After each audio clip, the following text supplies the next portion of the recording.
c'est encore là et jusqu'à quand il va rester, et quand est-ce qu'on pourra retrouver une vie, on retrouvera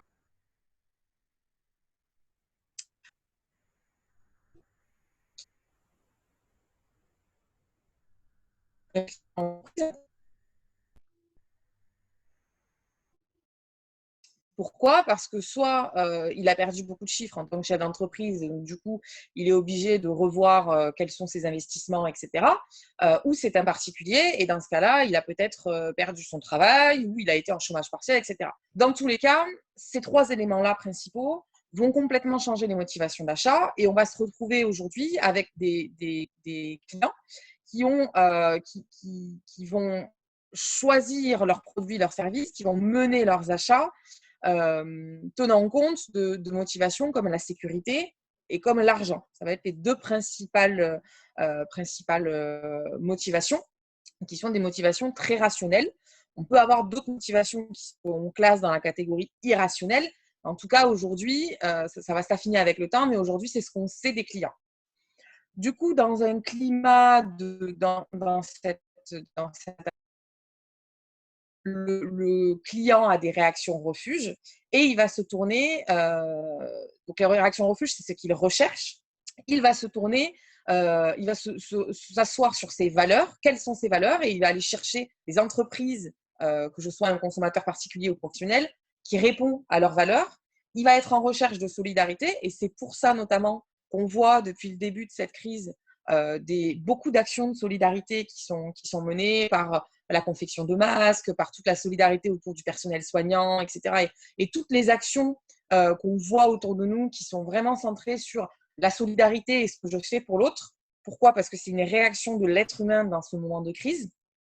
Et il va rechercher de la confiance. Il a besoin de confiance. Il a besoin de confiance dans ses relations avec les entreprises, dans toutes ces interactions.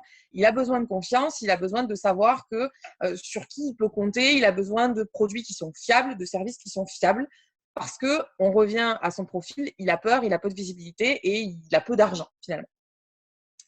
Donc, donc ça, c'est le premier impact de la crise sur le profil des clients. Le confinement, il a aussi forcément eu un impact sur la dynamique d'interaction. Pourquoi? Parce qu'on a échangé, il y a des protocoles qui ne nous permettent plus d'échanger comme on le faisait avant.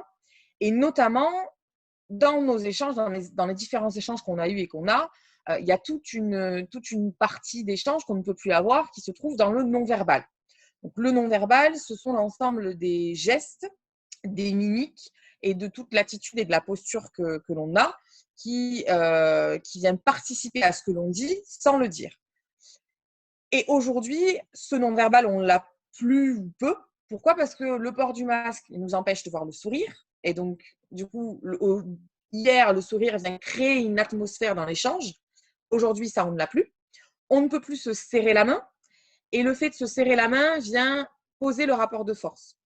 Pourquoi? Parce qu'entre deux individus, et particulièrement là, il faut prendre le contexte du business, hein, du monde des affaires, le fait de se serrer la main vient poser quelque chose dans le rapport de force. Et c'est pour ça qu'une poignée de main ferme a un impact sur l'individu, puisque ça signifie quelque chose sur qui vous êtes finalement en tant que chef d'entreprise. Et c'est pour ça qu'on attend que notre interlocuteur ait une poignée de main ferme. Si vous prenez un exemple je pense, de situation que vous avez vécue, quand vous avez serré la main à quelqu'un et la poignée de main était assez faible, assez molle, tout de suite, ça vient dans votre esprit poser quelque chose, de vous dire « Ah, ça vous interpelle parce que ça donne des indications sur qui vous avez en face de vous. » Aujourd'hui, dans ce confinement, on n'a plus ce rapport de force. Pourquoi? Parce que les gestes barrières, on ne peut plus se serrer la main. Donc, quand on rencontre quelqu'un, on ne peut plus détecter le rapport de force et se donner une idée finalement de qui on a en face de nous. Et on a aussi la distanciation sociale, donc la distance entre les individus qui empêche de créer l'intimité. Quand on commence un premier rendez-vous pour mener une affaire à son terme, l'idée c'est de créer un contexte, une atmosphère avec une intimité que vous, en tant que vendeur, vous allez provoquer pour favoriser la vente. Donc, tout ça, aujourd'hui, on ne l'a plus. Ou en tout cas, on ne l'a plus totalement comme on a tout fait et comme ça fonctionne. Donc, forcément, ça modifie l'impact qu'on va avoir sur son interlocuteur. Et enfin, le troisième axe sur lequel le confinement a eu un impact, c'est les modalités d'échange. Tout simplement parce que c'est la preuve aujourd'hui, de toute façon, de ce webinaire, c'est qu'on est en Zoom.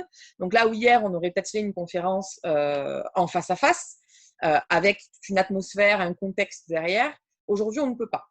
Donc, depuis le confinement, il y a eu une explosion de l'utilisation des outils digitaux et des réseaux sociaux. Et donc, il y a eu énormément, sur la première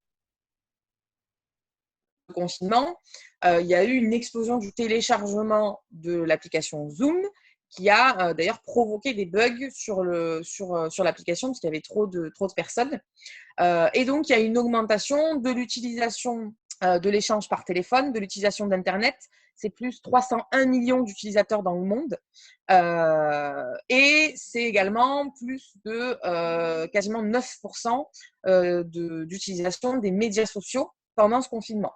Donc, ça veut dire que, et d'ailleurs, on l'a vu, puisqu'on a tous plus ou moins des problèmes de connexion Internet, parce qu'on est trop sur le réseau et les réseaux ne sont pas habitués à avoir autant de connexions. Et donc, on voit bien que le consommateur, qu'il soit une entreprise, donc que ce soit un chef d'entreprise qui veut acheter auprès d'une entreprise ou que ce soit un particulier, on s'est habitué, parce que je me mets dedans, je suis comme tout le monde, on s'est habitué depuis presque 2 mois à avoir que des outils digitaux et à n'utiliser que ça dans l'ensemble de nos relations, ou en tout cas quasiment que ça, et dans l'ensemble de nos achats. Donc, ça veut dire qu'il y a une naissance de nouvelles pratiques. Aujourd'hui, je vais davantage acheter sur Internet, me renseigner sur Internet, utiliser notamment mon mobile, qui devient le principal canal de consultation d'Internet et de validation des achats, parce que le contexte extérieur, finalement, m'y a poussé. Après, se pose la question sur ces impacts-là, ces trois axes-là, c'est quelle durée? Combien de temps ça va durer?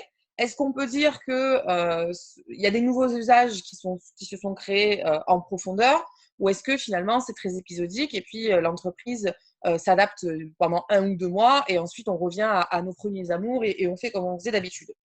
Oui et non. Alors on ne peut pas vraiment répondre et ça personne ne le sait trop puisque ça va être en fonction de l'évolution du virus. En tout cas, on sait que les gestes barrières, de toute façon, ils sont temporaires, puisque, en tout cas, on l'espère, c'est que rapidement, on puisse enlever les masques et se serrer la main. Après, ça a quand même créé ce confinement des transformations qui sont beaucoup plus profondes, et particulièrement sur tout l'aspect des outils digitaux. Donc, il va falloir que les entreprises, en tant que chefs d'entreprise, nous devons, parce que je me mets dedans aussi, nous devons nous adapter et revoir la manière dont on fait du business, pour être très clair, parce qu'il y a des mutations qui étaient déjà là. La mutation du numérique et du digital était déjà en cours. C'est juste qu'elle a puissance 10, puisqu'on a gagné des années sur la digitalisation. Et donc, il va falloir s'adapter plus vite que prévu. Du coup, on peut dès à présent penser au modèle de demain. Alors, le modèle commercial, en tout cas, il va devoir prendre en compte 3 aspects, à la fois sur son offre commerciale, sur son organisation commerciale et sur sa posture dans sa relation à l'autre et dans sa manière de faire du business. Et il va falloir surtout apprivoiser le client de demain. Donc finalement, le client de demain, c'est encore le client d'aujourd'hui, mais il va falloir le réapprivoiser puisque son profil est en train d'évoluer, comme on le voyait tout à l'heure. Du coup, qu'est-ce qu'on peut présager de qui sera le client de demain? Donc, c'est encore assez tôt pour le définir, mais en tout cas, il y a de fortes présomptions qui met en évidence 4 caractéristiques du client de demain. Le premier, c'est qu'il sera ultra connecté et il est en train de développer une relation encore plus forte avec les outils digitaux et avec la relation digitale.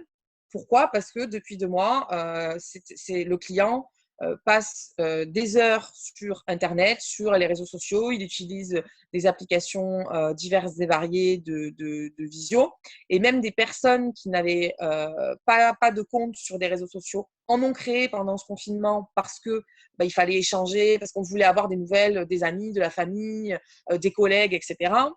Des personnes qui étaient réticentes au digital, elles s'y sont mises plus ou moins, mais en tout cas, elles ont commencé à s'y mettre parce que, encore une fois, il fallait télétravailler, par exemple, puisqu'on on a tous télétravaillé. Il y a énormément de salariés et d'entreprises qui n'envisageaient pas le télétravail parce que pour elles, ce n'était pas possible, qui ont fait du télétravail. Donc, c'est en train de développer un attrait encore plus fort et une connaissance approfondie, en tout cas, des outils digitaux.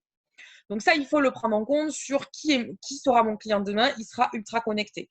Donc, en tant qu'entreprise, j'ai tout intérêt à me pencher très, très sérieusement sur ma présence sur le digital et comment je mets en avant mes produits, mes services sur le web. Deuxième aspect, c'est qu'il accédera encore plus facilement à l'information. Pourquoi? Parce qu'en étant sur Internet, j'ai accès à énormément d'informations. Et donc, demain, le client il est très informé aujourd'hui, il le sera encore plus demain. Donc, ça veut dire qu'il aura une connaissance plus approfondie du sujet, du produit, du service. Et donc, il va falloir, en tant que vendeur, en tant qu'entreprise, si j'ai des produits à vendre, me défendre encore plus, encore mieux. Il va rechercher, alors c'est un peu paradoxal, mais il va rechercher la proximité. Aujourd'hui, demain, le client, en tout cas, il va rechercher la proximité au travers des outils digitaux. Et c'est pour ça qu'il y a de plus en plus d'applications visio avec la vidéo, parce que la vidéo vient créer, en fait, vient tenter de recréer la proximité que l'on a dans un échange en face à face. La vidéo tente de le recréer, puisqu'on peut mettre un visage, on voit des attitudes, on voit une gestuelle. Du coup, le client de demain va rechercher cette proximité au travers du numérique. Donc, ça va passer énormément par de la vidéo et par peut-être plus d'échanges. C'est-à-dire que là où hier, j'avais besoin que d'une seule interaction avec mon client ou avec mon prospect, évidemment, s'il n'est pas encore client, demain, avec des outils digitaux, peut-être que j'aurai besoin de 2 ou 3 interactions pour arriver jusqu'à la vente. L'avantage, c'est que l'outil digital me permet d'avoir ces interactions à un coût qui est réduit et de manière plus facile. Mais en tout cas, il faut l'inclure dans ces process de vente.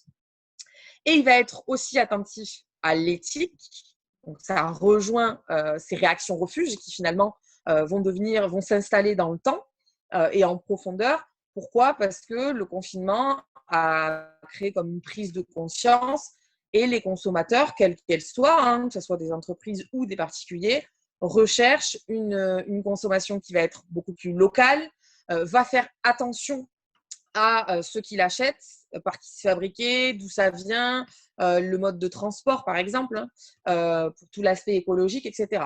Donc, l'éthique, c'était déjà une évolution du consommateur de ces dernières années par rapport à il y a 10 ou 20 ans. Ça l'est encore plus aujourd'hui parce qu'il y a eu confinement et pour toutes les causes, en tout cas, qui sont données sur la diffusion de ce virus, c'est quand même, sociologiquement parlant, en tout cas, la mondialisation qui a favorisé le virus, etc. Donc ça, c'est d'autres débats, mais en tout cas, ça vient impacter forcément la perception du marché, des entreprises et de ce qu'il veut acheter.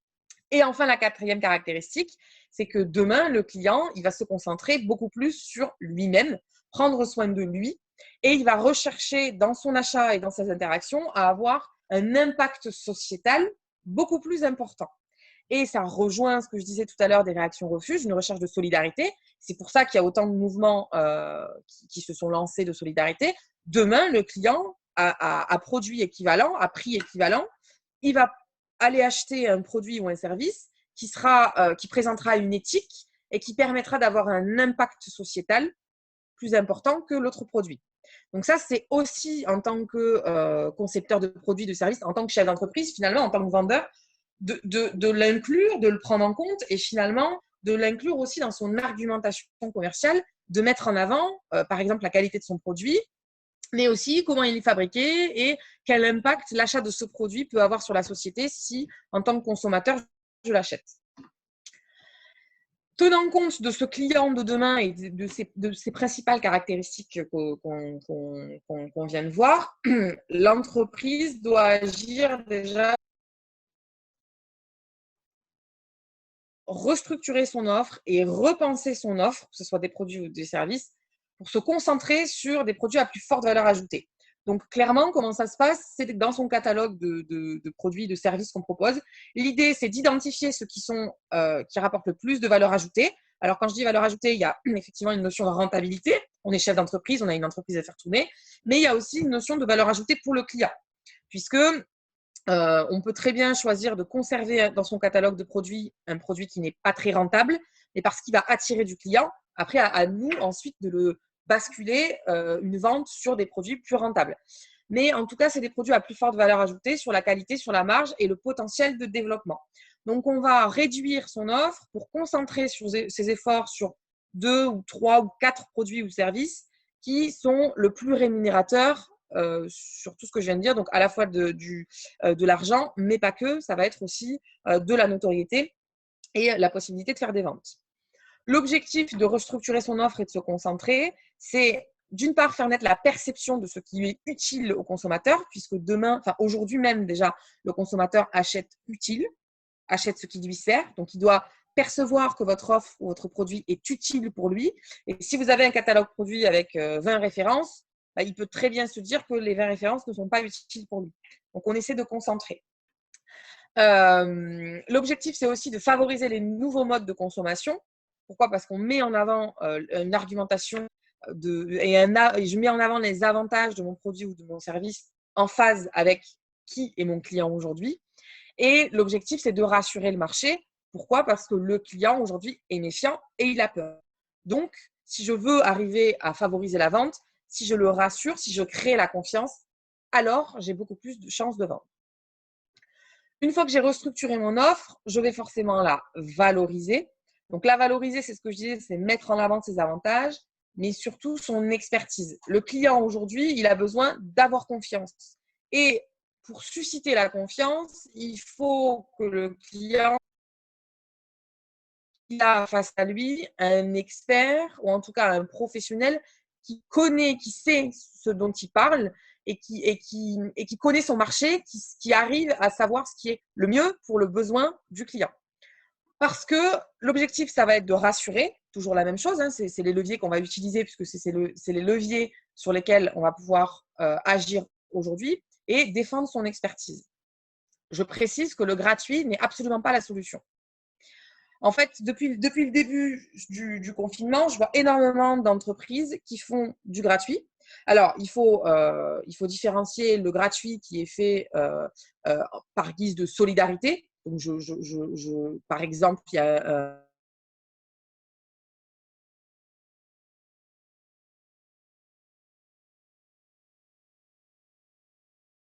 une phase de et le gratuit n'est pas du tout la solution dans le temps. Pourquoi? Parce que le gratuit vient dévaloriser la fameuse expertise dont je parle. Donc aujourd'hui, le gratuit, c'est tentant parce qu'on veut faire repartir son business. Et donc, on se dit que si on fait certaines choses gratuitement, ça va attirer du prospect et que derrière, du coup, j'ai plus de chances de vendre. Il faut faire très, très attention puisque ce ne sera pas forcément le cas. Vous allez avoir des clients qui vont consommer que le gratuit et qui ne consommeront pas plus ou qui vont se dire ce n'est pas qualitatif, c'est pour ça que c'est gratuit. Donc, il vaut mieux faire des remises. J'ai aucun problème avec le fait de faire des remises et des offres commerciales particulières parce que justement, on veut relancer son business. Par contre, on ne fait pas du gratuit. Et c'est pareil, la remise, il faut la faire de manière intelligente. On ne peut pas faire 60% ou 80% de remise comme j'ai pu le voir sur certaines offres là depuis le déconfinement. Elle se fait de manière réfléchie, elle se fait de manière intelligente parce qu'il faut comprendre que la remise que l'on fait a un impact sur la perception que le client ou le prospect va avoir de votre offre. Donc, attention au gratuit et attention à la remise. Il ne faut pas non plus user en abuser. Il vaut mieux défendre son offre par son expertise, par sa qualité, par le service, par l'éthique, par les valeurs que l'entreprise porte, plutôt que par uniquement le prix et le gratuit. Et enfin, le troisième axe sur lequel il faut agir en termes d'offres commerciales, c'est évidemment de connaître son prospect, de connaître son client, de développer l'intentionnalité. Pourquoi? Parce que je le disais en introduction, le client, le prospect change, est en profonde mutation. Et du coup, qui il est? Il faut savoir qui il est. Plus on connaît son prospect, son client, plus on a de chances de répondre à son besoin et d'anticiper même son besoin. Je connais mon client, je sais ce qu'il aime, ce qu'il n'aime pas, ce qu'il veut, ce qu'il ne veut pas, comment il évolue, etc. De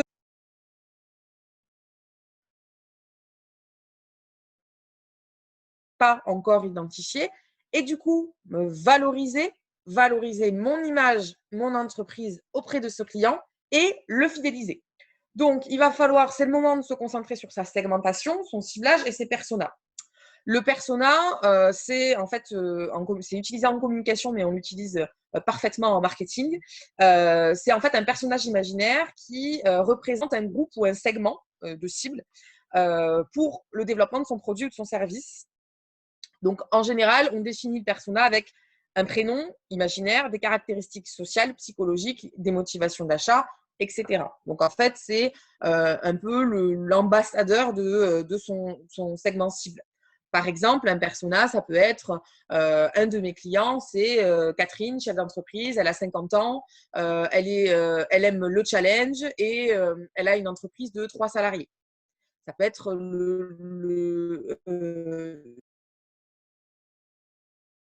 très résumé, mais de mon persona. En tout cas, il faut apprendre à connaître ses prospects, son marché, ses clients pour pouvoir susciter l'achat et développer des relations plus fortes et plus durables. Donc, je vous ai mis une des méthodologies d'analyse qui peut vous aider à une première ébauche. C'est le fameux QQOQCCP, donc le quoi, qui, où, quand, comment, combien, pourquoi. Si vous arrivez à répondre à toutes ces questions sur vos cibles, déjà, vous aurez un profil assez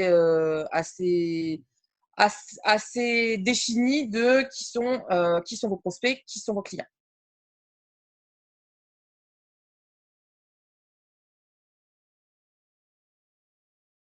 Faire évoluer, doivent être pensées pour durer, puisqu'elles deviennent des nouveaux modes de consommation. Je vous ai mis exemple livraison vidéo, etc. Pourquoi? Parce que, par exemple, pour des activités de restauration, pour maintenir leurs activités, beaucoup de restaurants ont mis en place la livraison.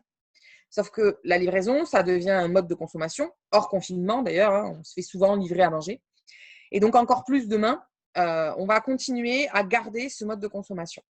Si en tant que restaurant, j'ai choisi de mettre en place la livraison, il faut que je prenne conscience qu'il va falloir que je garde ce mode d'action, ce mode de commercialisation demain. Donc, il faut que ça soit envisagé de manière pérenne et dans le temps.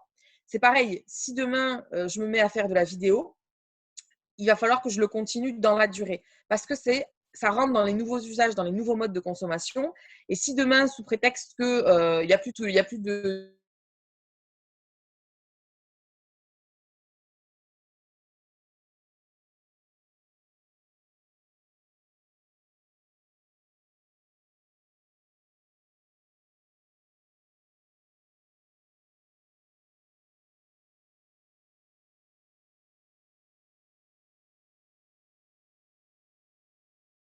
ça va rester dans le temps. Donc, il faut que je sois en mesure, en tant que chef d'entreprise, en tant que vendeur, d'arriver à maintenir ce mode de consommation dans le temps.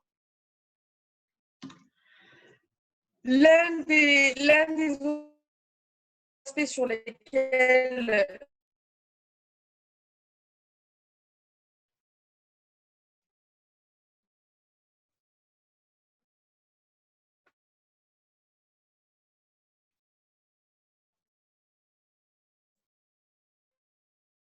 de gestion et de rétention des clients.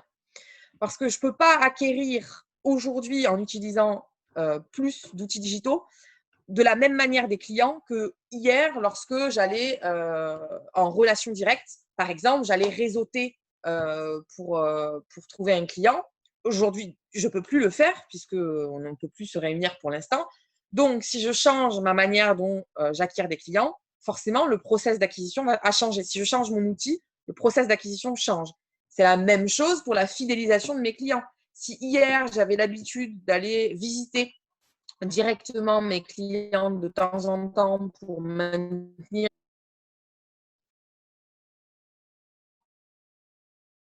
Et si je mets en place un outil pour arriver à fidéliser, à garder le contact avec mes clients, ça change forcément mon process de rétention et donc ça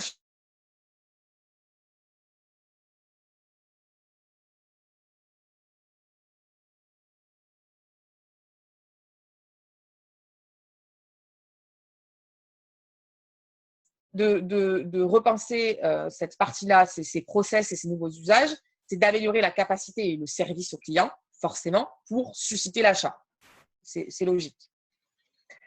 La deuxième partie, donc tout est lié hein, finalement, puisque le deuxième volet, c'est d'essayer de développer une relation digitale avec son client, en conservant la proximité, puisque ce que je disais tout à l'heure, c'est que le client a besoin, et demain, le client va avoir encore plus besoin de proximité. Et donc, il faut créer une réelle relation digitale. L'idée, ce n'est pas juste de faire un site, de mettre des posts. Il faut qu'on crée au travers de mes réseaux sociaux, de mes vidéos, toutes les interactions digitales et les outils digitaux que j'utilise, créer une proximité avec mon interlocuteur, créer une communauté pour créer la confiance et renforcer la relation avec mes clients et avec mes prospects, toujours dans le but de susciter l'achat. Donc, l'idée de développer cette relation digitale, c'est d'arriver à développer une relation sur les nouvelles habitudes de consommation du client pour mieux le servir. Ça permet aussi de travailler la notoriété et l'image de l'entreprise.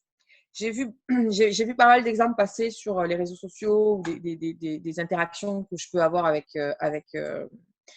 des entreprises. Et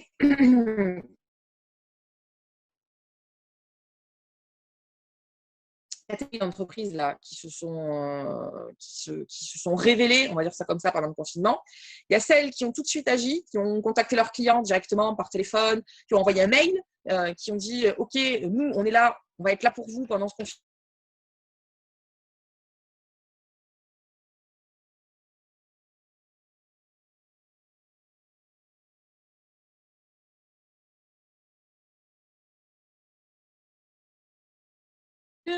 Des contacts d'entreprises chez lesquelles j'étais cliente il y a longtemps. Et tiens, ben, ça me rappelle le nom. Ah oui, telle marque, c'est vrai qu'il y avait telle marque. Ah oui, c'est vrai que j'avais tel interlocuteur avant. Mais du coup, ces entreprises-là, elles ont marqué des points par rapport à des entreprises qui n'ont absolument pas communiqué ou peu avec leurs clients, qui n'ont pas gardé le lien, ou en tout cas l'ont très peu fait avec leurs clients ou leurs prospects, et qui aujourd'hui, ben, des confinements obligent, se réveillent et se disent « Ah bah, il faut que je retourne voir mes clients ». Ouais, mais en tout cas, en termes d'image, c'est vraiment pas l'idéal. Pourquoi? Parce que ça positionne l'entreprise dans une relation au client qui est tournée uniquement sur le pécunier. Donc, du coup, ces entreprises-là rappellent tous leurs clients et font des offres, mais le mal a déjà été fait. Donc, la relation digitale qu'on développe avec ses clients, elle doit être pensée durable et elle travaille forcément à la notoriété et à l'image de l'entreprise. Donc ça, il faut y penser et il faut essayer de définir la relation digitale qu'on veut avoir avec ses clients et la maintenir dans le temps en jouant sur la carte de la proximité. Et donc, forcément, ça va être la mise en place d'outils digitaux et d'outils collaboratifs.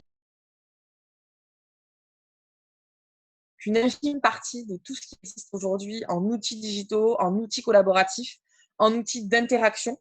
Les outils collaboratifs, on peut les utiliser avec ses salariés, avec ses collaborateurs, mais aussi avec ses clients. Pourquoi pas? On peut imaginer demain intégrer davantage le client dans la conception de son produit, dans l'évolution du produit ou du service qu'on lui vend. On peut l'imaginer, l'inclure dans la prise de décision qu'on a en équipe sur certains aspects du produit, du service. On peut imaginer développer la proximité de cette manière-là aussi, en utilisant des outils collaboratifs pour valoriser son client. Donc, ces outils digitaux, ça va être deux objectifs, c'est de s'adapter aux nouveaux canaux de communication et forcément d'entretenir la relation client.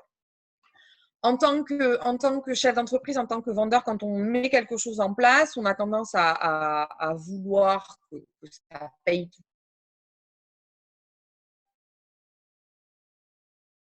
se laisser le temps, et en tout cas laisser le temps aux actions d'aboutir à un résultat avant de se dire oui, ça marche ou non, ça ne marche pas. Surtout quand on parle de nouveaux modes de consommation comme on l'a aujourd'hui, puisque alors nouveau, c'est pas forcément.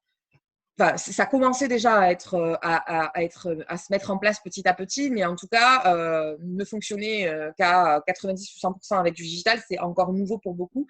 Donc, il faut aussi se laisser le temps à ce qu'on met en place de prendre forme et de se développer.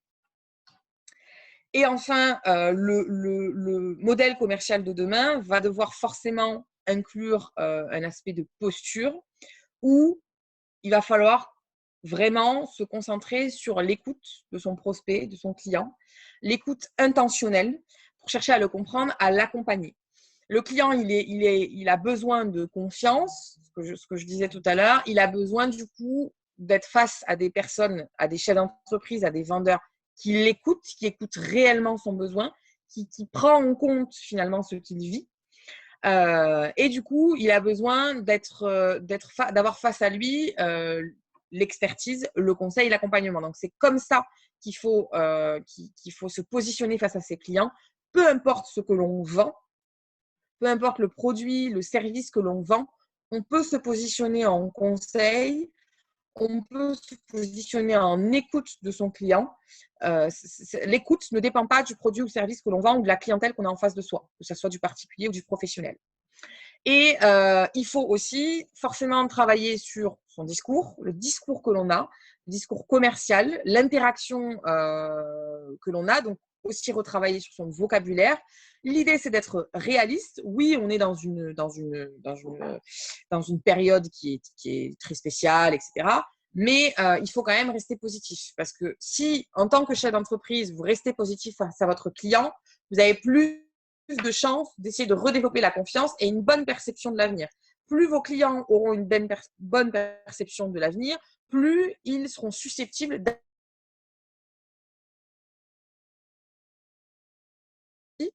de perception de l'avenir.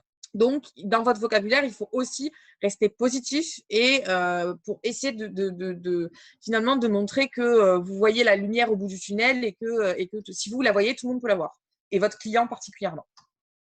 Et également, il va falloir compenser le non-verbal, puisque ce que je disais tout à l'heure, c'est qu'aujourd'hui, on a un masque qui nous cache notre sourire, on ne peut plus se serrer la main, il y a une distanciation sociale. Du coup, en attendant que ces gestes barrières-là finissent par disparaître, il va falloir compenser ce non-verbal. Donc, toute la gestuelle, tout ce qu'amène la gestuelle dans la relation et dans la favorisation de la vente, et pour les vendeurs, dans une phase de négociation, les signaux d'achat, qui sont ces signaux d'achat qui sont manifestés en grande partie par la gestuelle, il va falloir exacerber le verbal pour venir compenser. Donc, on va davantage utiliser des supports visuels et des supports d'interaction. Alors, j'ai mis des exemples. Typiquement, le mail de remerciement. Avant, vous n'aviez peut-être pas l'habitude de le faire parce que vous rencontriez votre client, il y avait un sourire, il y avait une poignée de main, il y avait un merci pendant l'échange. Là où hier, vous disiez merci qu'une seule fois, de m'avoir reçu, ou etc. Demain, il va falloir le faire 2 ou 3 fois. Parce que ce non-verbal, ce sourire, par exemple, je ne le vois plus, ou en tout cas, je le vois moins. C'est la même chose pour les signaux d'achat. Il va falloir essayer de détecter, là où hier, vous les détectiez par le non-verbal et par la posture de votre client, où il va se détendre, il va être beaucoup plus ouvert. Demain, il va falloir essayer de le détecter dans le discours de votre client.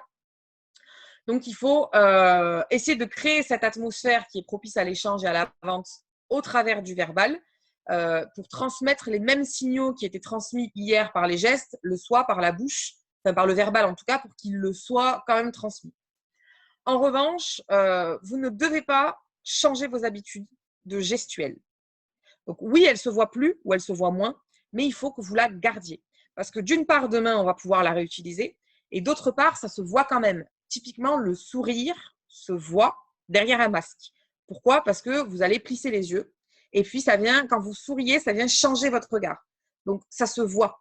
Donc, continuez de sourire derrière votre masque.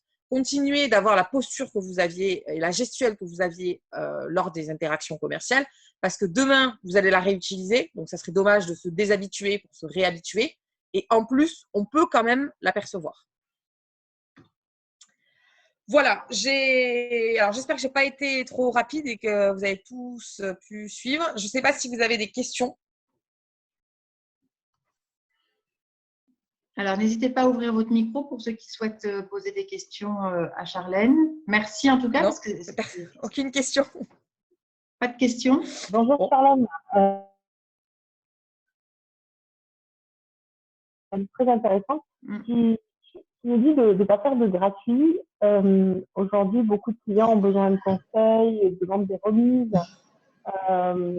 Comment est-ce que quand certaines petites choses, on a accepté de les faire gratuitement, on peut basculer en douceur sur du geste commercial ou du… Est-ce que tu penses qu'il faut jouer carte sur table à son client? Je te donne un exemple précis. Moi, par exemple, je fournis dans le forfait à des clients en entreprise de nettoyage des essuie-mains et du savon.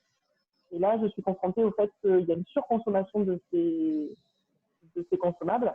Et en fait, du coup, je me retrouve à déroger de mon contrat commercial habituel en expliquant à mes clients qui consomment 2 fois, 3 fois plus que la consommation habituelle. Et du coup, c'est très compliqué en fait, d'arriver à vendre ces services-là. Et j'avoue que moi, ça me gêne, par exemple. Je me sens gênée de devoir annoncer à mon client que ça va lui coûter plus cher, alors que normalement, c'est un prix au forfait. Donc, qu'est-ce que tu peux conseiller sur ce genre de choses? Est-ce qu'on joue carte sur table? Voilà. Alors, c'est un exemple c'est un très bon exemple parce que c'est un exemple que vivent ou que vont vivre beaucoup d'entreprises dans beaucoup d'activités parce qu'on est soumis à des règles d'hygiène avec une consommation effectivement de gants, de masques, de gel, de savon, de choses là qui ont un coût parce qu'on les achète, c'est qu'on fait des stocks et qu'on les achète en quantité. Donc, voilà, donc il y a plusieurs écoles. Moi, j'ai vu des entreprises clairement le faire payer à leurs clients en leur disant voilà, ce sera tant et puis c'est comme ça. Il y en a il y a des entreprises qui choisissent de le prendre à leur charge. Maintenant, si c'est compliqué pour l'entreprise de le prendre à 100% à sa charge, ce qui est totalement entendable, pour moi, il faut clairement jouer la carte de la transparence et il faut responsabiliser son client. Donc, dans ton cas, moi, je te dirais de faire une première communication en sensibilisant les clients sur la consommation. Ok, on consomme plus. En général, en fait. Pardon? Pas au cas par cas. En général, pas au cas par cas. En général, il ne faut pas viser un client plus qu'un autre. Une communication en général de attention, pensons aussi à l'environnement et vous n'avez pas besoin d'utiliser 15 lingettes quand il en faut que 2. Je veux dire, voilà, soyons raisonnables. Après, vous pouvez aussi, sachant que pour toi, Muriel, ce sont des professionnels que tu as en face de toi, donc tu parles à des chefs d'entreprise, donc tu peux leur demander de participer à l'effort en leur disant soyons tous responsables, soyons tous solidaires, puisque vous êtes aussi des entreprises, donc tu es face à des chefs d'entreprise qui parlent le même langage que toi. Soyons tous solidaires et tu peux leur dire je vous demande de participer à hauteur de 30% de l'effort, ce qui représente, je ne sais pas, peut-être 1 euro par client sur un mois, ou je ne sais pas comment Mais en tout cas, être transparent et leur montrer que, leur jouer le côté justement solidarité. Ok, bonne idée. Ok, merci. Charlène, tu m'entends? Oui. Je me posais la question, Muriel et Aurélie savent que je suis réfractaire à l'Internet, à une certaine utilisation d'Internet. Je suis totalement d'accord avec toi que les clients ont changé leur façon de faire par obligation, hein, pas le choix, tu ne peux pas sortir, tu n'as qu'Internet face à toi pour travailler. Mais je me demande si ça ne va pas faire une énorme différence entre les grosses entreprises qui ont la possibilité et le personnel de mise en place de beaucoup de communication par les réseaux et des petites boîtes. Moi, je suis dans le bâtiment. Hein. Donc, quand tu verras un maçon communiquer par un petit artisan communiquer par digital, tu m'appelles parce que déjà, quand il sait écrire, c'est bien. Donc, et en plus, il n'a pas les moyens, quoi. Donc, je me pose la question si vraiment l'impact des clients va vers ce style-là. Ce que je te rejoins hein, si on ne part pas vers une fracture? Alors, effectivement, c'est juste, il va y avoir une fracture, c'est certain. Il va y avoir une fracture, effectivement, des plus petites structures ou des typologies comme les artisans dont tu prenais l'exemple. Donc oui, on va vers une fracture. Alors aujourd'hui, je pense que l'utilisation du numérique va continuer à se développer, peut-être quand même à un usage moindre, puisque dès qu'on en aura la possibilité, on a tous au moins envie de faire un rendez-vous en face à face, parce qu'on a envie de retrouver quand même ce contact-là Manger humain. ensemble. Mais effectivement, Muriel, on veut être dans un restaurant et c'est manger. ça, exactement. Exactement. Mais du coup, oui, il y aura une fracture. C'est certain pour les plus petits qui ont du mal. Cette fracture, elle commence déjà à se faire même avant le confinement. Hein. Oui. En dehors du Covid, il y avait déjà cette fracture. Pourquoi? Parce que si l'artisan du coin, il n'est pas sur Internet et que moi, je veux faire des travaux, comme mon premier réflexe, c'est de prendre mon portable, d'aller sur Google et de chercher artisan à proximité ou maçon à Montpellier, s'il n'est pas sur Internet, bah, il y a moins de chances que je le trouve. L'avantage quand même de ces outils digitaux, c'est qu'on peut faire des choses à un coût quand même réduit, parce qu'il existe beaucoup d'applications, d'outils qui ont des versions gratuites ou en tout cas des coûts à un coût mensuel assez faible. On peut faire quand même pas mal de choses. On peut aussi faire des choses soi-même. On peut faire appel à des entreprises qui sont spécialisées. Et c'est pour ça que l'externalisation de compétences se développe de plus en plus dans le numérique, mais dans tout un tas d'activités. Et il va falloir essayer de développer tout le côté réseau au travers du bouche à oreille. Puisque l'artisan, par exemple, c'est le bouche à oreille et le réseau qu'il a personnel qui, entre guillemets, va le sauver et qui va faire qu'il va perdurer dans le temps. Après, on peut du coup imaginer une autre manière de faire des affaires. On peut imaginer des collectifs qui se montent d'artisans, par exemple. Voilà. J'ai soulevé avec Muriel des plateformes collectives qui adhéreraient un peu comme des coopératives, si tu veux, à l'époque, comme les coopératives existaient. J'ai un peu réfléchi à ce qu'on avait discuté la semaine dernière, Muriel. Et je pense que là, il y a peut-être un outil à mettre en place pour tous ces petits, parce que tu parles il y a des outils, mais ça demande énormément de temps. Ça demande quand même quelques compétences parce que c'est pas ludique pour ma génération, hein, soyons clairs, mais c'est pas ludique pour certains. Hein. Bien sûr. C'est quand même compliqué. J'ai passé quand même 1 heure hier à changer un bandeau sur LinkedIn. Hein, et je suis pas idiote, hein, j'ai des neurones. Mais ça me gonfle. Ouais. Imagine d'autres typologies qui sont pas capables de lire la petite explication et d'y aller pas à pas et qui n'ont pas le temps. Parce que là, tout le monde va être obligé de retourner travailler. Et il y a des métiers qui, par digital, la communication, c'est quand même relativement difficile. Bien sûr. Moi, tu vois, les expertises, bon, on a un site, mais les gens, s'ils ne me connaissent pas ou qu'ils ne me voient pas, jamais ils ne me feront rentrer dans leur… Il y a plusieurs… c'est compliqué. Il y a plusieurs… c'est compliqué, mais après, il y a plusieurs strates. Hein. L'idée, c'est de conserver quand même l'interaction qu'on a avec son client, de la conserver. Alors, peut-être qu'on va la faire par visio.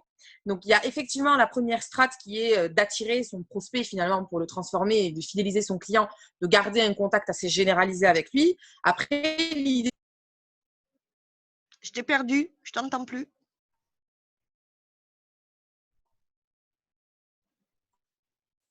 Je t'entends plus du tout.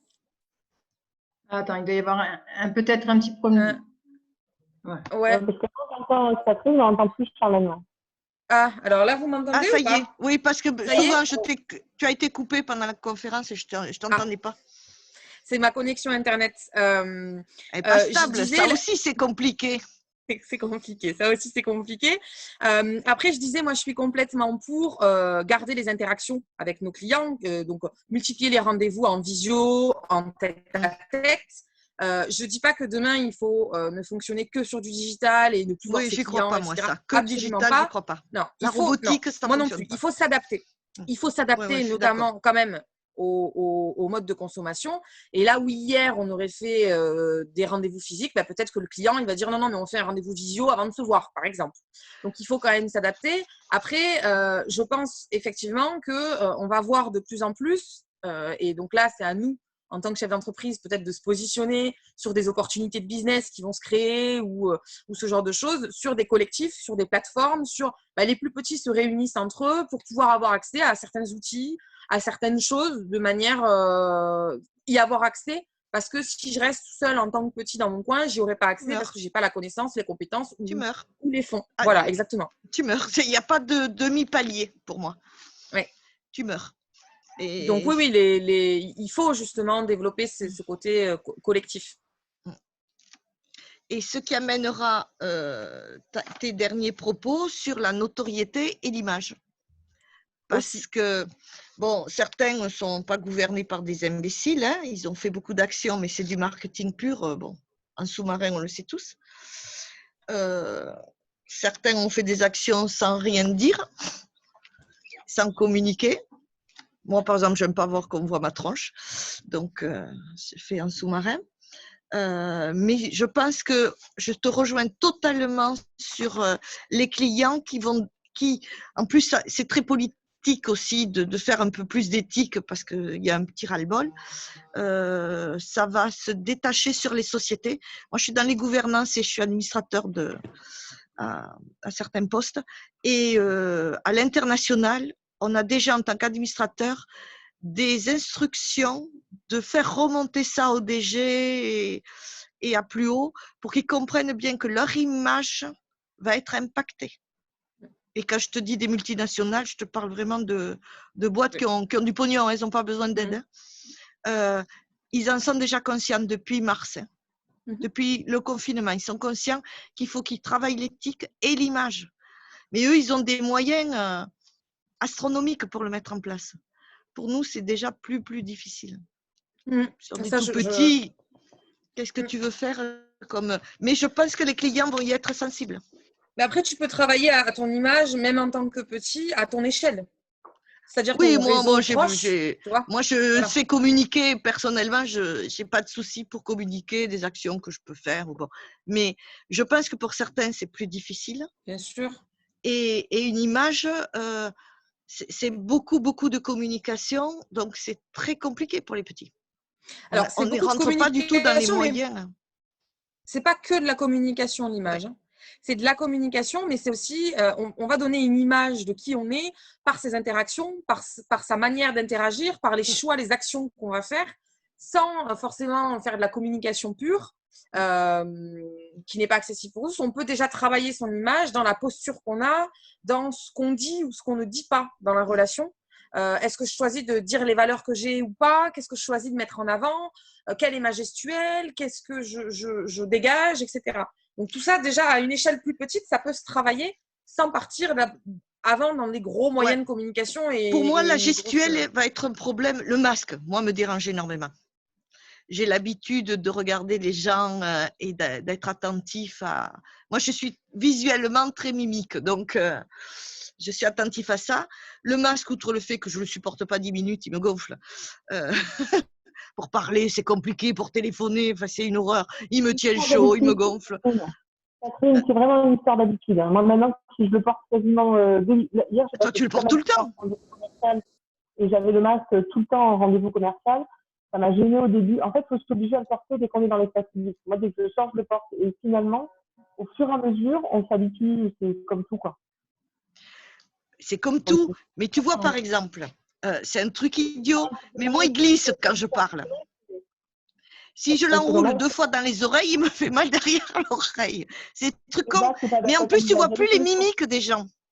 Tu ne vois plus. La bouche, ça a beaucoup d'expression, tu vois. L'intonation de la voix n'est pas la même à travers le masque.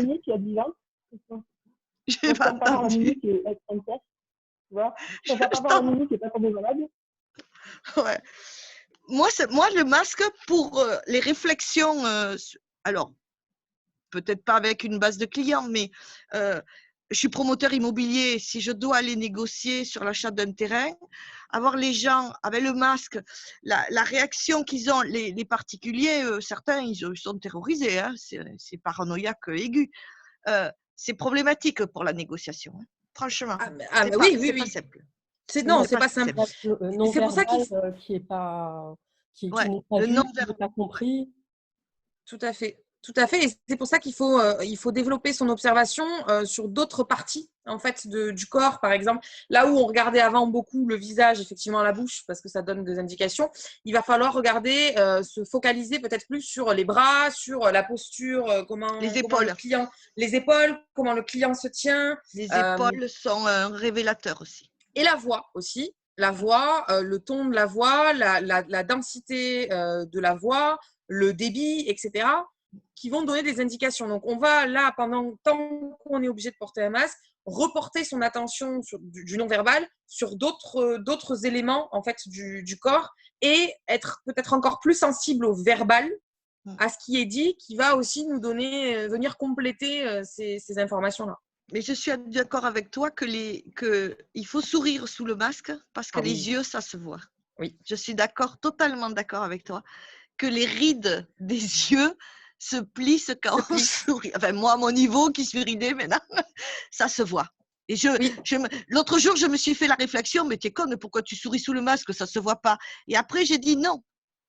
Dans le visuel du haut du visage, la personne en face a dû voir que je lui avais souri à son merci.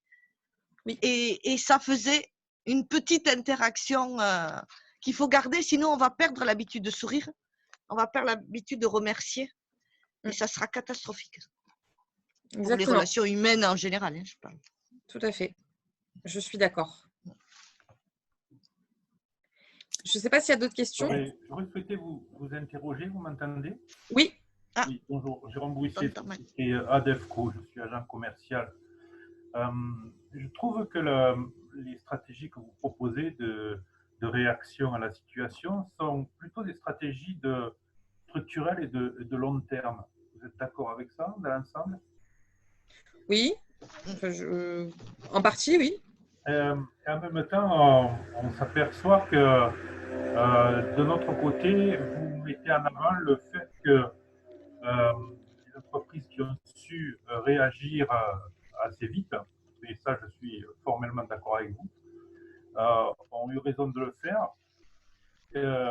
Et en même temps, ça sous-entend qu'on est presque dans un moyen terme à l'heure actuelle, c'est-à-dire on a raté pour certains la réaction qu'il fallait avoir assez vite.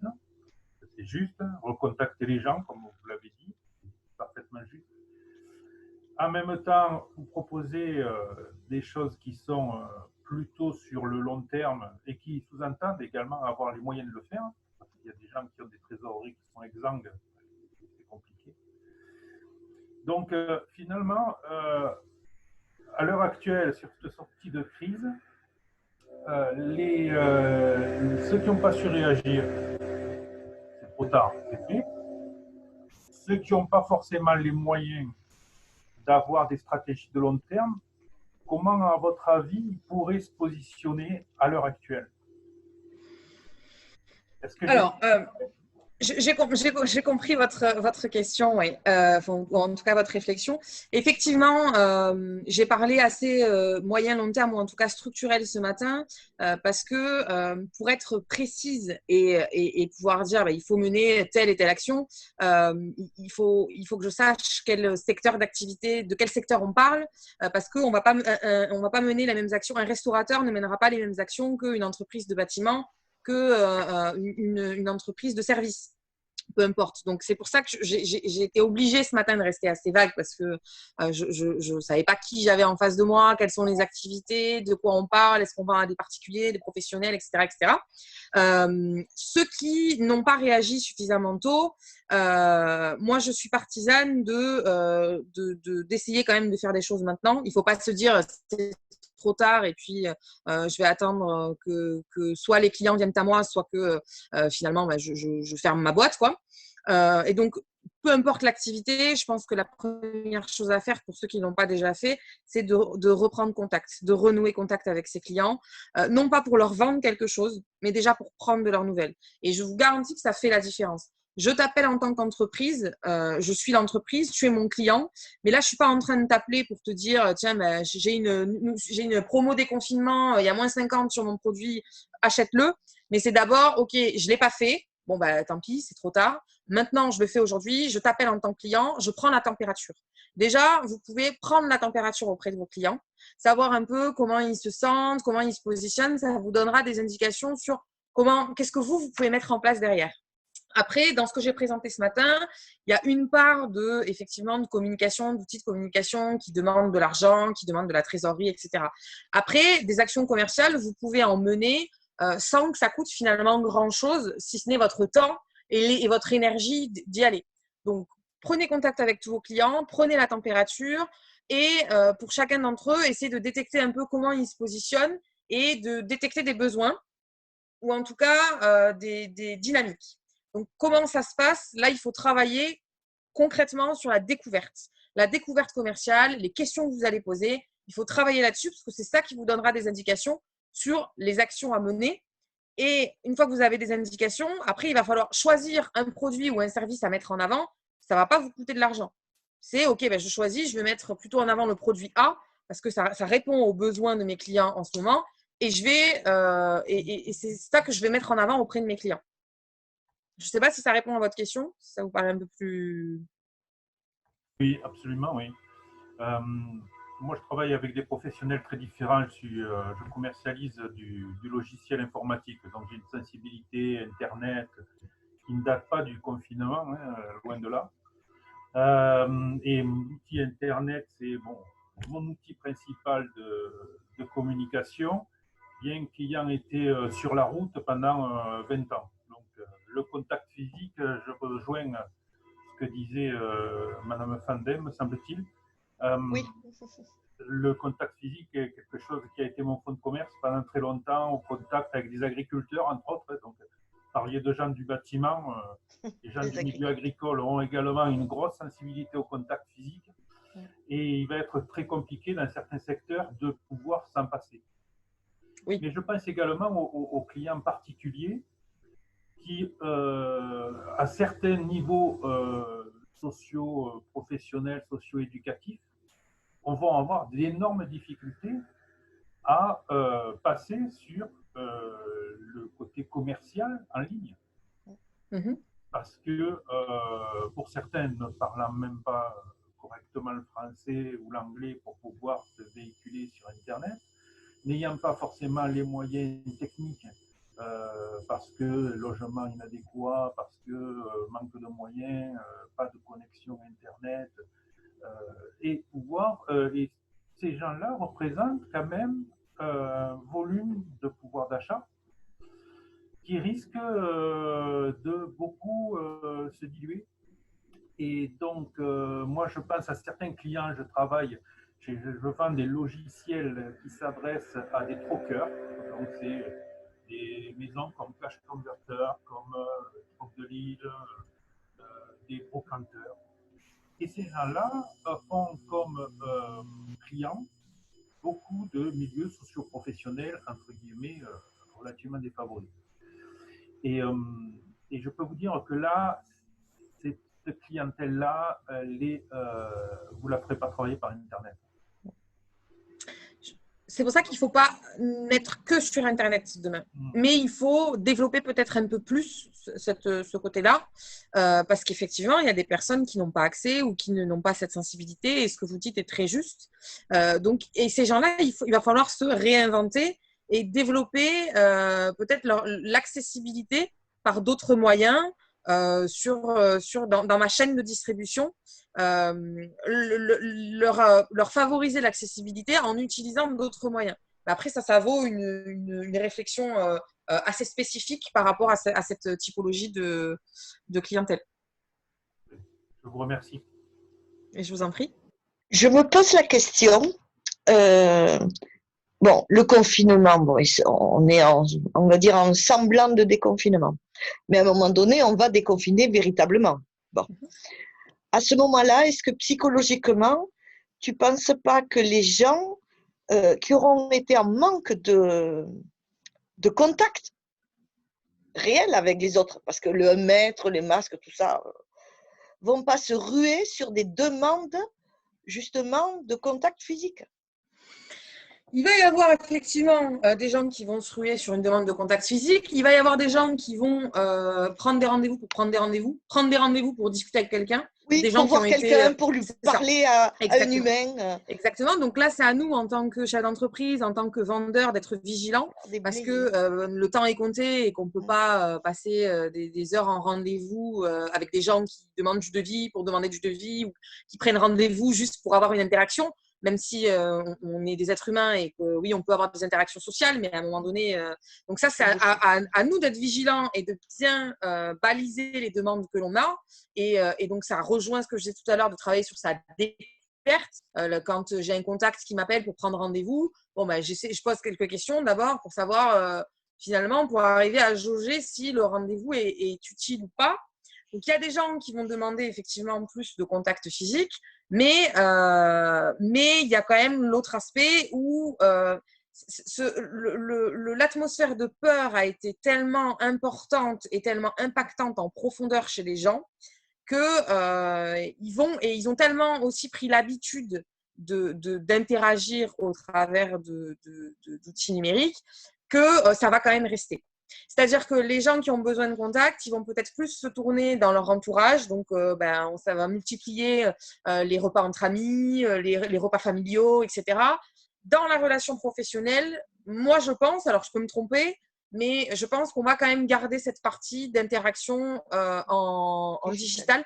Pourquoi ? Parce qu'on a mesuré aussi les avantages que ça a, parce que c'est pas de déplacement, quasiment pas de déplacement.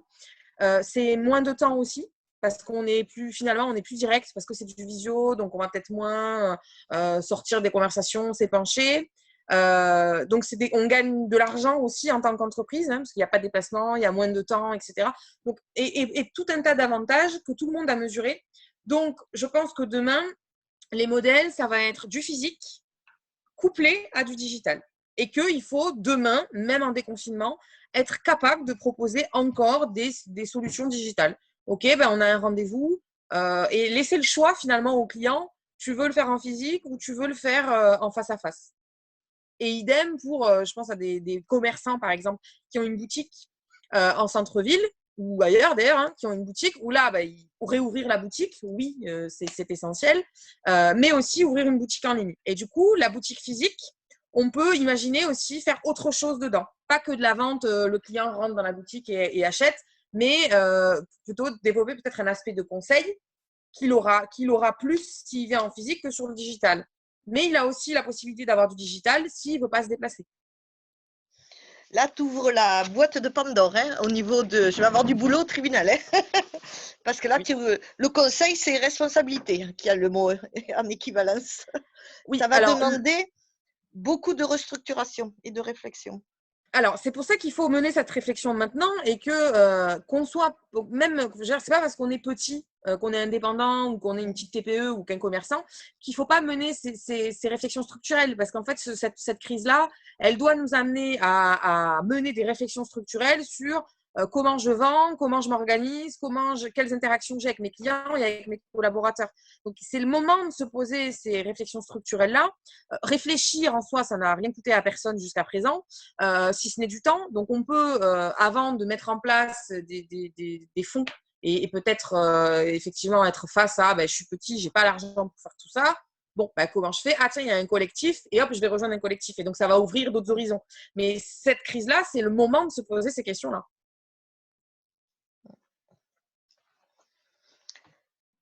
Beaucoup de travail. Il y a du travail, oui.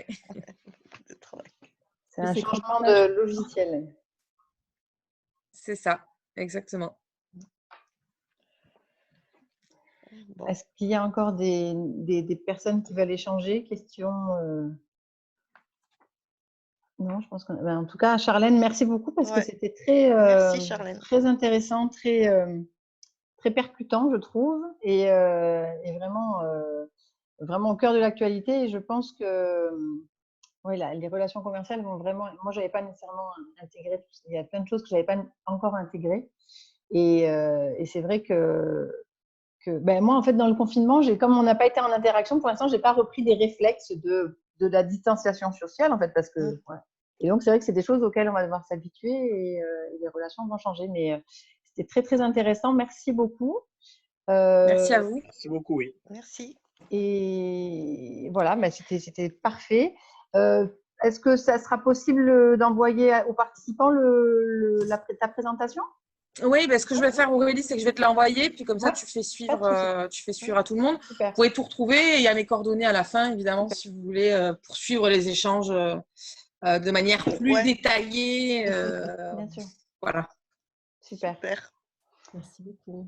Merci beaucoup, Charlène. Merci à tous pour votre attention et vos échanges. Bonne journée à tout le monde. Au revoir. Au revoir, à bientôt.